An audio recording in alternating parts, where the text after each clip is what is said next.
사랑합니다. 감사합니다. 축복합니다.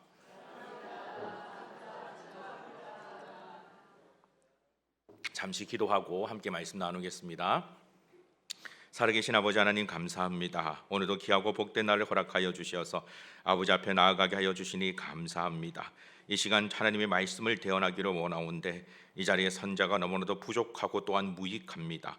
하오니 아버지께서 강권적인 은혜를 도하여 주시어서 이 무익한 종 사용하셔서 오직 아버지 말씀만 대언하는 귀한 자리가 되도록 주님 인도하여 주옵소서. 모든 영광 오직 주께 올려드리며 살아계신 주 예수 그리스도 이름으로 기도드리옵나이다. 아멘. 요즘 우리 주일학교 아이들이 참 많이 신이 났습니다. 여러분 지난 주일에 우리 시상하는 모습들 여러분 보셨죠? 이번 전국이 아니죠, 우리 경남 노예대회 때에 아이들이 정말 우수한 성적을 거두어서 참 많이 신이 나 있습니다. 특히 성경고사와 성경 퀴즈에서 최우수라는 상을 받았는데 이것은 우리 노예에서 우리 미랄교회 아이들이 최고라는 겁니다. 그날 가음정교회에서 발표가 될 때 모 김모 전도사님이 함성을 질렀다라는 뒷얘기도 들은 적이 있습니다. 전광판에 화면에 우리 미랄교회 이름이 뜨니까 고함을 지르고 난리가 났다는 얘기도 들은 적이 있습니다. 사실 아이들이 성경 퀴즈, 성경 고사를 준비하는 게 쉽지 않습니다. 여러분 만만한 것이 아니라 정말 꽤 많은 것들을 외워야 되고 공부를 해야 합니다. 세상 아이치고 공부를 좋아하는 아이가 어디 있겠습니까? 게다가 성경 공부입니다. 이번에 본문에 보면 범위에 보면 요한계시록도 포함되어 있습니다. 사실 목사이지만 저도 요한계시록을 보면 어려울 때가 있고 헷갈릴 때가 참 많이 있는데 아이들이 그렇게 어렵고 힘든 본문들을 공부를 했습니다. 정말 대단한 아이들이죠. 그래서 이렇게 시험이 끝나고 나면 이제는 좀 쉬고도 싶고 안주도 하고 싶을 텐데 아이들의 마음이 지금 그렇지 않습니다. 전국 대회를 준비를 하고 있습니다. 전국에도 우리 미랄의 이름이 나타나게 되어질 줄 믿습니다. 아이들이 정말 신이 났습니다. 한 아이가 말을 하면서 이번 전국 대회도 최우수상을 받으면 제주도에 보내달랍니다. 아이가 그렇게 말하니까 한 학부모님께서 그래 최우수하면 제주도에 보내줄게 라고 말씀하셨다는 얘기도 들은 적이 있습니다. 만약에 우리 아이들이 최우수하게 되어서 제주도로 가게 되면 제가 정말 제주도의 맛집을 잘 알고 이곳저곳을 잘 가이드 해줄 수 있는 그리고 비용도 전혀 들지 않고 밥값만 드는 그런 사람을 소개해 드리겠습니다. 운전도 잘합니다. 접니다. 오늘도 여러분 아이들이 모여서 지금 성경 퀴즈, 성경 고사 준비를 하고 있는 거 아십니까?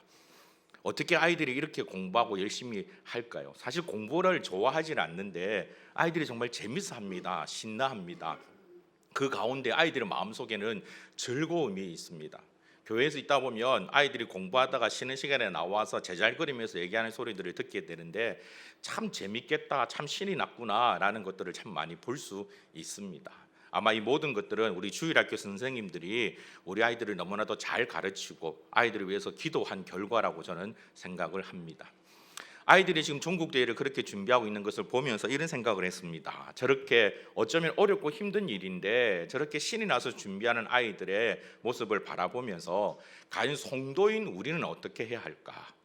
사실 우리가 살아가는 성도로서 이 땅에 살아가는 삶이 쉽지 않습니다. 만만치 않습니다.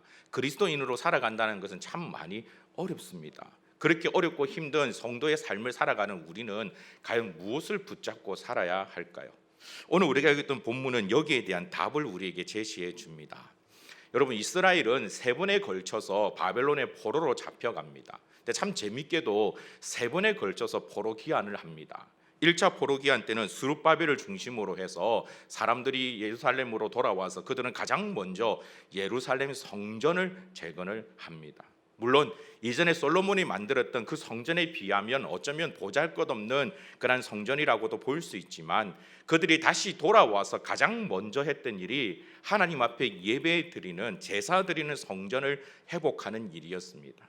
그리고 나서는 2차 포로기한 때는 에스라를 중심으로 해서 돌아온 사람들이 있었습니다. 그들은 남아있었던 백성들에게 하나님의 말씀, 하나님의 율법을 가르치며 영적 부흥을 꾀했습니다. 그러다가 이제 3차로 느헤미야가 오늘 우리가 살펴보고 있는 이 본문의 말씀처럼 예루살렘의 성벽을 재건하게 되어지는 이 세 번의 포로 기한을 걸쳐서 무너져 버렸던 예루살렘의 성전이, 그들이 영적으로 타락했던 그러한 모습들이 완전히 무너져 버렸던 예루살렘 성벽이 완벽하게 회복되어지는 그런 일들이 나타납니다. 그래서 많은 사람들은 느헤미야라고 하면 예루살렘 성벽을 재건한 자로 이꼴해서 생각을 많이 합니다. 그런데 여러분, 느헤미야의 가장 중요한 목적은 예루살렘 성벽의 재건이 아니었습니다. 예루살렘 성벽의 재건이 느헤미야의 중요한 목적이었다면 느헤미야는 5장에서 끝이 나야만 합니다. 5장에서 우리가 살펴보았듯이 이 52일 만에 예루살렘 성벽을 완공했다라고 말하고 있기 때문에 그렇습니다. 그런데 느헤미야는 그렇지가 않죠. 계속해서 느헤미야의 말씀은 이어갑니다. 왜냐하면 느헤미야가 품고 있었던 것은 단지 예루살렘 성벽에 대한 재건이 아니라 그 땅에 무너져버린 하나님의 나라가 새롭게 회복되어지는 것을 원했기 때문에 그렇습니다. 사랑하는 성도 여러분, 우리가 하나님의 은혜 가운데 정말 아름다운 미라의 교회를 이곳에 세웠습니다. 안 믿는 분들이 지나다니면서 마치 정말 멋진 카페가 들어섰다고 착각하면서 교회에 들어오시는 분들이 계십니다. 아마 앞으로는 더 많을 것 같습니다. 여러분 보셨죠? 실내에도 우리가 성탄절을 준비하면서 정말 이쁘게 꾸몄습니다. 참 이쁘게 꾸몄습니다. 아마 가보지는 못했지만 창원에 있는 백화점보다 저희가 더 이쁘다라고 저는 생각을 합니다. 내일 외벽까지 공사가 끝나고 나면 더 이쁠 겁니다. 그래서 찾는 사람들이 더 많을 거라고 저는 생각합니다. 그런데 여러분, 우리의 목적은 건물로서의 이 미랄 교회를 세우는 것이 아닙니다. 이곳에 하나님의 공의가 세워지며 하나님의 나라가 세워지는 것이 우리의 목적이 되어야 할 줄 믿습니다. 이번 주일에 우리가 충성된 사명자를 세우는 이유도 거기에 있습니다. 이 사명자로 통해서 하나님의 나라를 확장시켜 나가고 하나님의 놀라운 뜻을 이뤄 나가는 귀하고 복된 우리 미랄 공동체가 되기를 주님의 이름으로 축복합니다. 오늘 본문의 느헤미야도 그와 같은 마음이 있었습니다. 무너져버린 하나님의 나라를 어떻게 하면 회복시킬 수 있을까라는 마음이 느헤미야에게 있었습니다. 그런데 그런 느헤미야에게 한 가지 문제점이 발생합니다. 여러분, 오늘 읽었던 말씀 가운데 3절과 4절 말씀을 우리 다시 한 번 더 같이 읽도록 하겠습니다. 3절 4절 함께 읽습니다. 시작.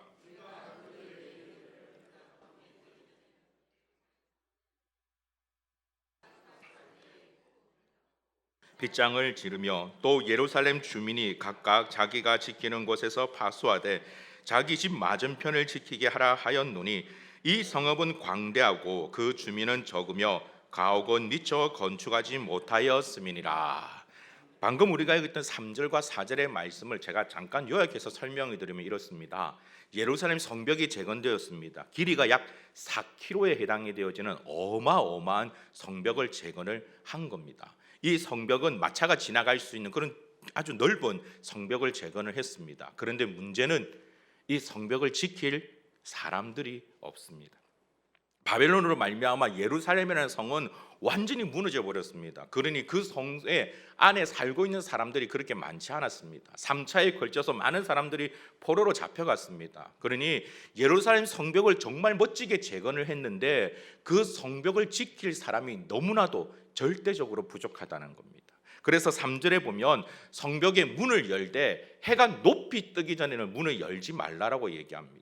이것은 무슨 말이냐면 그만큼 성 안에서 그 성을 지킬 사람이 너무나도 많이 부족하다라는 겁니다.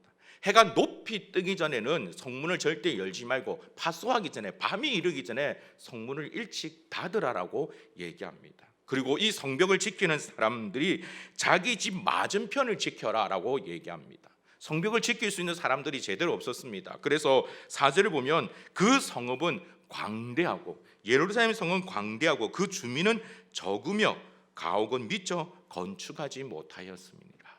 성벽은 멋지게 잘 지어놨는데 앞으로 이와 같은 문제가 느헤미야에게 있었던 겁니다. 이 문제를 과연 어떻게 해결해야 하겠습니까? 우리가 성도로서 이 땅에 살아갈 때 때때로는 집회나 여러 가지 많은 것들을 통해서 하나님의 놀라운 은혜가 우리 가운데 임할 때가 있습니다. 말씀이 우리를 강하게 붙들 때가 있습니다. 성령의 역사가 나타날 때가 있습니다. 하나님의 놀라운 은혜가 우리 가운데 충만히 거할 때가 있습니다. 그래서 그럴 때 우리는 결단합니다. 내가 하나님을 위해서, 주의 영광을 위해서, 아버지의 뜻을 위해서 살아야겠다라고 결단합니다. 그런데 그 결단한 그 자리에 모든 문제가 다 풀리는 것이 아니라 오늘 이 본문의 느헤미야처럼 여전히 우리 앞에는 어렵고 힘든 문제가 놓여 있습니다. 과연 그런 문제들 앞에 우리는 어떻게 살아가야 할까요? 제가 언젠가 다른 교회에 있을 때에 중고등부 아이들이 예배드리러 오면 저는 항상 아이들의 앞에서 먼저 맞이합니다. 악수하고 때때로는 안아주기도 하고 격려해 주기도 하고, 그래 수고했다, 정말 열심히 잘했다, 우리가 또 하나님 앞에 예배드리자라고 격려를 하는데, 한 아이가 하나님 앞에 예배드리러 오는데 세상의 모든 근심과 걱정을 다 짊어진 표정으로 한숨을 훅훅 내쉬면서 교회 예배드리러 오는 겁니다. 계속해서 매주마다 예배드리러 오는데 그 모습이 변하지를 않았습니다.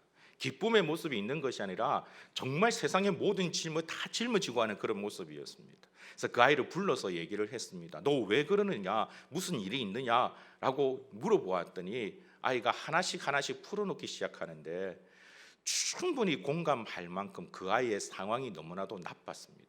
경제적으로도 그랬습니다. 가정의 문제도 그랬습니다. 학교의 문제도 그랬습니다. 정말 이 아이가 예배 드리러 온다라는 것 사실 자체가 너무나도 고맙고 감사할 정도로 그 아이의 삶은 참 힘들었습니다. 그 아이뿐만일까요? 어쩌면 우리의 모습들 속에서도 그러한 모습이 있습니다.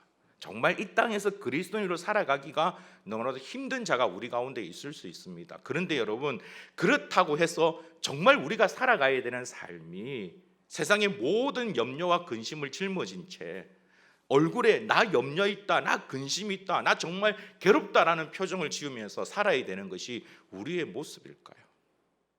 성경은 그렇지 않다라고 우리에게 얘기합니다.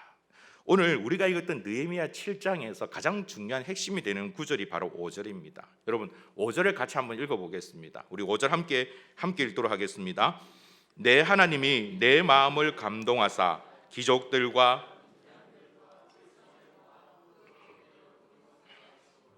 내가 처음으로 돌아온 자의 계보를 얻었는데 거기에 기록된 것을 보면, 5절은 이렇게 시작합니다. 내 하나님이 내 마음을 감동하사.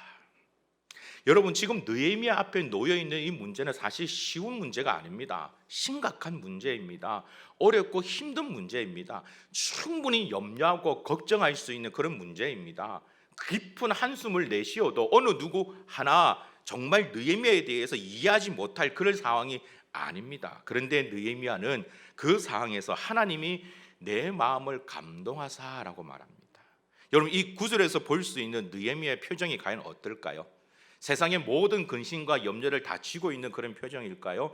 아니요, 그렇지 않습니다. 적어도 느헤미야는 기뻐하고 있습니다.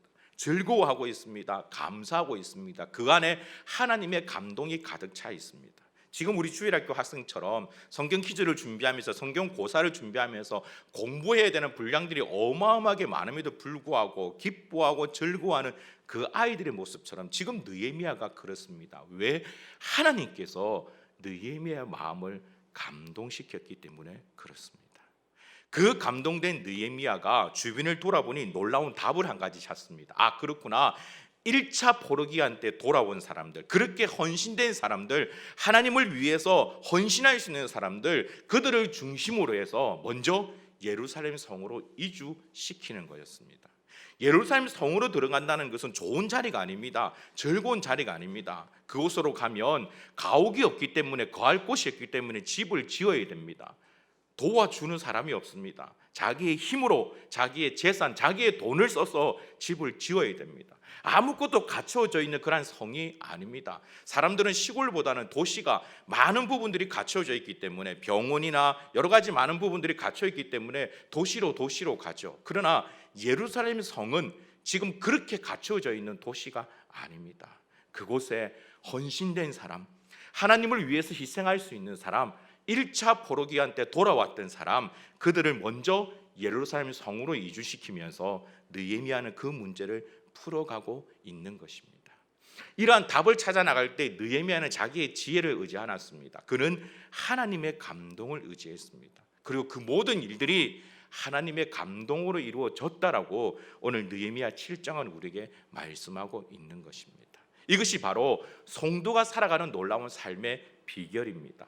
분명한 어려움이 우리 앞에 있습니다. 세상에 살아가는 사람들과 똑같이 우리 앞에도 문제가 있을 수 있습니다. 예수 그리스도 믿는다고 해서 병에 걸리지 않습니까? 아니요. 예수 그리스도를 믿음에도 불구하고 심각한 병에 걸릴 수 있습니다.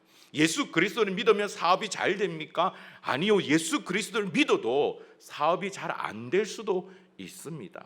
여러 가지 어려운 문제들이 우리 앞에 놓여 있을 수 있습니다. 그런데 세상 사람들은 그러한 문제들 앞에서 괴로워하고 원망하고 절망하지만 성도는 그렇게 하지 않습니다. 왜요?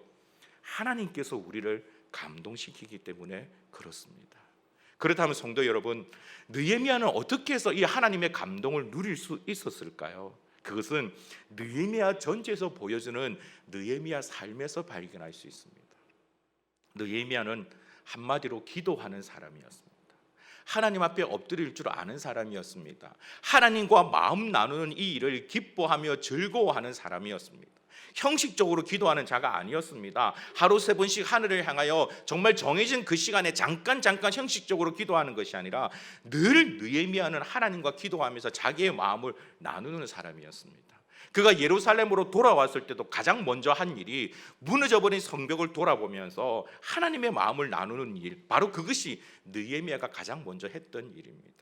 분명히 느헤미야는 이 어려운 문제를 놓고 하나님 앞에 엎드려 기도했을 것입니다. 하나님 어떻게 하면 좋습니까? 예루살렘 성벽은 재건되었습니다. 놀라운 일들을 이루었습니다. 그런데 하나님, 비록 성벽은 재건되었지만 아직까지 하나님의 나라가 온전히 세워지지는 않았습니다. 아직까지 하나님의 공의가 온전히 세워지지는 않았습니다. 너무나도 많은 어렵고 힘든 일들이 내 앞에 놓여 있습니다. 하나님, 이 문제를 어떻게 하면 좋겠습니까? 느헤미야는 하나님께 엎드려 기도했습니다. 느헤미야 앞에 정말 모든 일들이 다 너무나 쉽게 풀리면서 형통했던 것이 아닙니다. 우리가 살아가는 삶들처럼 어렵고 힘든 일들이 참 많이 있습니다. 한 여집사님께서 부흥회 때 어마어마한 은혜를 받으셨습니다. 그래서 그 은혜로 말미암아 내가 이제 정말 하나님을 위해서, 주를 위해서 살겠다라고 다짐하며 집으로 돌아갔는데, 안 믿는 남편이 아내가 늦게 돌아오니까 그 아내를 향하여 했던 첫 말이, 너는 집안일도 안 하고 어디를 싸돌아다니느냐, 설거지도 제대로 하지 않고 빨래도 제대로 하지 않고 뭐 하는 짓이냐는 그 말에 받았던 은혜를 다 쏟아버리며 대판 싸웠다라는 간증을 들은 적이 있습니다. 그게 우리가 살아가는 삶의 모습이지 않습니까? 좋은 일을 하려고, 선한 일을 하려고 하나님의 뜻을 이루려고 결단하면 반드시 그 결단을 무너뜨리는 여러 가지 많은 유혹들이 그 가운데 나타납니다. 그런데 이 집사님이 그 다음에 간증이 참 놀랍습니다. 대판 싸우고 난 다음에 잠들어 있는 남편의 모습을 바라보고 있는데 갑자기 남편이 너무나 불쌍해 보이더라는 겁니다. 남편이 너무 불쌍해 보이더라는 겁니다. 그래서 남편을 위해서 기도하기 시작했습니다. 하나님, 정말 이 인생을 어떻게 하면 좋겠습니까? 예수 그리스도를 알지 못하는 이 인생을 어떻게 하면 좋겠습니까? 남편을 위해서 기도하기 시작했습니다. 기도하다 보니 점점 더 남편이 더 불쌍해졌습니다. 그래서 엉엉 울기를 시작했습니다. 통곡을 하면서 기도하기 시작했습니다. 남편이 자다가 어디선가 울음소리가 들리니까, 곡소리가 들리니까 놀라서 일어났습니다. 대체 무슨 일이냐? 무슨 일이냐? 그래서 이 아내가 울면서 얘기합니다. 당신을 보니 너무 불쌍해서 눈물이 난다. 하나님을 알지 못하고 예수 그리스도를 알지 못하고 그렇게 살아가는 그 모습 보니 너무나 불쌍하다. 그런데 이 집사님이 이전에 남편이 교회 가기 위해서, 전도하기 위해서 참 많은 방법들을 사용을 했었는데, 그날 그 이야기를 하고 나니 자다가 일어난 남편이 한참을 자기를 쳐다보더니, 정말 당신이 나를 사랑하는갑다. 나를 위해서 이렇게 전심으로 울어줄 수 있는 사람이 있다는 게 참 고맙네. 당신을 그렇게 만든 하나님이라는 분을 나도 한번 믿어보고 싶다라고 얘기하더랍니다. 다른 많은 방법들을 사용해서 이루어지지 않았던 일들이 하나님 앞에 엎드려 기도했더니 오히려 하나님이 감동을 주셔서 그 일들이 풀려나가는 것을 경험하게 되는 겁니다. 사랑하는 성도 여러분, 성도가 걸어가는 걸음들이 이와 같다라고 저는 생각합니다. 우리가 걸어가는 길들이 정말 순탄하고 아름답고 복된 길을 걸어가는 것이 아닙니다. 성경도 분명히 우리에게 말씀하고 있고 예수님도 우리에게 말씀하고 있지 않습니까? 믿는 자가 걸어가는 길은 십자가 길입니다. 믿는 자가 걸어가야 되는 길은 고난의 길입니다. 평편한 길, 편안한 길이 아니라 어렵고 힘든 일을 걸어갑니다. 충분히 고생스럽습니다. 그런데 성도의 표정에는 고생이 없습니다. 왜 그럴까요? 하나님이 주시는 감동 때문에 그렇습니다. 사랑하는 성도 여러분, 이 은혜가 저와 여러분 가운데 있기를 주님의 이름으로 축복합니다. 비록 세상에 찢기고 여러 가지 많은 어려움들이 우리 가운데 있다 할지라도 하나님으로 말미암아 감사하며 기뻐할 수 있는 저와 여러분이 될 수 있기를 간절히 소망합니다. 앞으로 우리가 걸어가야 될 길들도 쉬운 길은 아닐 겁니다. 그러나 하나님의 이러한 감동을 우리가 누리고 나아간다면, 하나님께 기도함으로 마음을 나누며 우리 안에 하나님의 그 감동이 가득해 있다면, 비록 그 환경은 달라지지 않는다 할지라도 우리의 마음속에는 세상이 바꿀 수 없는, 세상이 감당할 수 없는 놀라운 평안이 우리 가운데 넘치게 되어질 줄 믿습니다. 바로 그것이 하나님께서 기뻐하시는 성도의 모습이요, 오늘 이곳에 계시는 우리 미랄의 모습이라고 저는 생각합니다. 이 놀라운 은혜 자리로 나아갈 수 있는 저와 여러분이 되시길 주님의 이름으로 축복합니다.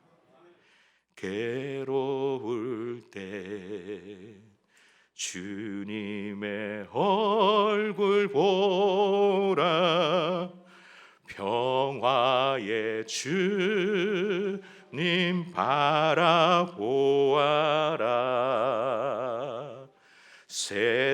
세상에서 시달린 친구들아, 위로의 주님 바라보아라. 눈을 들어 주를 보라, 내 모든 영역 주께 맡겨라. 슬플 때에 주님의 얼굴 보라, 사랑의 주님 안식 주리라. 사랑하는 성도 여러분, 주님의 얼굴을 바라보십시오. 괴로울 때 주님의 얼굴을 바라보십시오. 어렵고 힘들 때에 주님의 얼굴을 바라보십시오. 앞뒤 좌우를 쳐다보아도 도저히 빠져나갈 그런 구멍이 없을 때에, 그때에도 주님의 얼굴을 바라보십시오. 괴로운 마음이 든다면, 어렵고 힘든 마음이 든다면 차라리 그 자리에 덜썩 주저앉아 하나님을 바라보며 기도하십시오. 눈물을 흘릴 일이 있다면 차라리 세상 속에서 눈물을 흘릴 것이 아니라 하나님 앞에 나와서 눈물을 흘리십시오. 하소연할 것이 있다면 사람을 찾아다니면서 하소연할 것이 아니라 하나님 앞에 나와서 하소연하십시오. 우리 하나님께서 그 소리를 들으실 것입니다. 우리 하나님께서 기억하시고 우리에게 응답해 주실 것입니다. 우리 하나님께서 은혜 주실 것입니다. 우리 하나님께서 우리의 마음을 감동케 하사 주의 놀라운 자리로 우리를 이끌어 가실 것입니다. 그 놀라운 은혜, 그 놀라운 축복을 마음껏 누리는 우리 모든 성도들이 되기를 주의 이름으로 축복합니다. 우리 함께 이 찬양으로 고백합시다. 괴로울 때 주님의 얼굴 보라, 괴로울 때 주님의 얼굴 보라, 평화의 주님 바라보아라. 세상에서 시달린 친구들아, 위로의 주님 바라. 힘이 없고 내 마음 연약할 때 힘이 없고 능력의 주님 바라보아라. 아멘 아멘. 주의 이름 부르는 모든 자는 힘주시고 늘 지켜주. 눈을 들어 주를 보라. 들어 주를 보라. 내 모든 염려 주께 맡겨라. 슬플 때에 주님의 얼굴 보라. 사랑의 주님 안시. 눈을 들어 주를 보라. 눈을 들어 주를 보라. 내 모든 염려 주께 맡겨라. 슬플 때에 주님의 얼굴 보라. 사랑의 주님 안식 주리라. 너희는 가만히 있어. 주가 하나님 대말지어다. 열방과 세계 가운데 주가 높임을 받으리. 너희는 가만히 있어. 너희는 가만히 있어. 주가 하나님 대말지어 열방과 세계 가운데 주가 높임을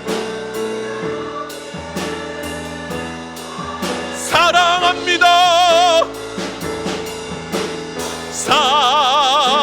사랑합니다. 내 아버지 찬양합니다.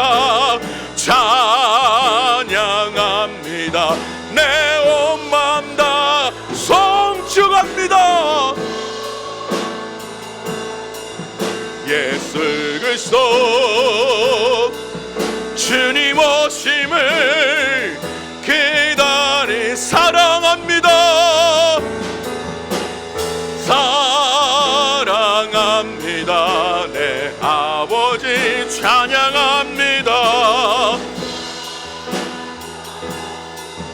내 온 마음 다하여 선포합니다. 예수 그리스도 주님 오심을 기다리며. 우리 지금 합심하여 기도하며 나아갈 때에 나의 창조주 나의 하나님 앞에 기도하며 나아가십시다. 사랑하는 성도 여러분, 아무리 환경이 어렵고 힘들지라도 여전히 하나님께서는 우리와 함께 하십니다. 우리가 거하고 있는 상황이 깊은 절망 가운데 있다 할지라도 여전히 하나님께서는 우리와 함께하고 계십니다.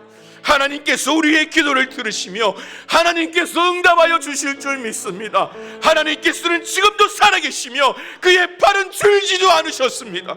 우리가 주님만 의지하며 나아갈 때에 하나님께서 우리를 사용하셔서 여전히 동일하게 크고 놀라운 일들을 이루며 나아갈 줄 믿습니다. 여러분들이 하나님의 자녀입니다. 여러분들이 하나님의 백성입니다. 우리가 이 땅의 성도입니다. 가장 거룩한 자들입니다. 우리의 연약함으로 말미암아 넘어졌습니까? 여전히 해결하지 못한 죄로 말미암아 마음에 큰 짐을 가지고 있습니까? 사랑하는 성도 여러분, 기도의 은혜를 사용할 수 있기를 간절히 소망합니다. 그 어떠한 문제가 있더라 할지라도 하나님 앞에 기도하며 나아갈 때에 그 모든 문제들이 해결되어질 줄 믿습니다.